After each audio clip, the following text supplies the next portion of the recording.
Dans l'épisode de Demain nous appartient du mercredi 20 octobre 2021, Alex, Alexandre Brasseur, et Chloé, Ingrid Chauvin, se préparent à partir pour le commissariat mais Chloé, persuadée que l'enquête n'a pas avancé, ne voit pas l'intérêt de faire le déplacement. Très inquiète pour Judith, la sœur d'Anna fond en larmes. Pour la réconforter, Alex la prend dans ses bras et l'embrasse sur la tête, juste au moment où Xavier, Charles Lelore, rentre. En voyant Alex et Chloé ainsi proches, le procureur propose à sa petite amie de la conduire au commissariat. Chloé, contrariée, préfère prendre la route avec Alex et laisse Xavier seul.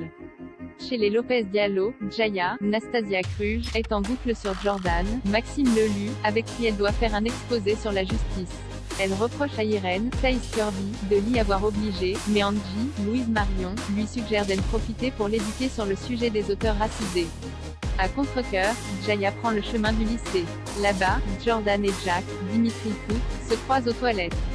Jordan se plaint de son exposé avec Jaya, qu'il déteste plus que n'importe qui d'autre.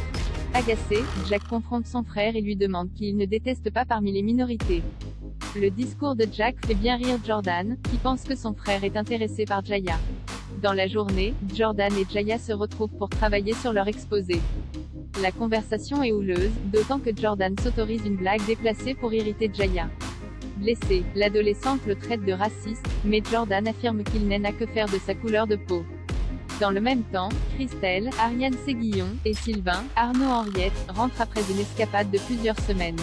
Visiblement plein aux arts, le couple a profité d'hôtels 5 étoiles et visité Deauville.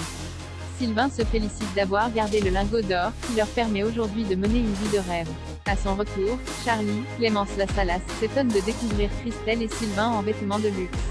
Les Moreno prétendent les avoir trouvés au puce, mais il est révélé qu'ils ont gagné 9 millions d'euros au Magic Jackpot du casino de Deauville. Ils ont néanmoins choisi de garder le secret, afin de vivre une vie normale.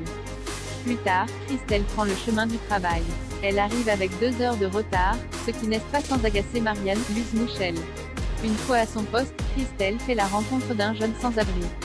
Elle réussit à lui trouver un foyer pour le lendemain, mais aucun hôtel n'a de chambre libre pour le soir même. En toute discrétion, Christelle décide de réserver un hôtel 5 étoiles pour le jeune homme, qui la remercie chaleureusement et quitte l'hôpital. Noah part au secours de Judith Roxane, Raphaël Volkoff, raconte à Judith, Alice Varela, ce que Joss, Jean-Louis Tribe, lui fait subir au quotidien. Elle lui explique qu'il la coiffe, la maquille et la force à dîner avec lui. La veille, il lui a même demandé et chaque fois, il l'appelle Asia. Judith, de son côté, culpabilise d'avoir cru Noah, Tristan Jérôme, coupable. Elle comprend que si Joss l'a kidnappée, c'était sans doute pour la tuer et se met à paniquer. Roxane tente de la calmer. Au même moment, Joss remplit le chargeur de son fusil de chasse à double canon. Oma, Noah reçoit la visite de Sarah, Camille Genot.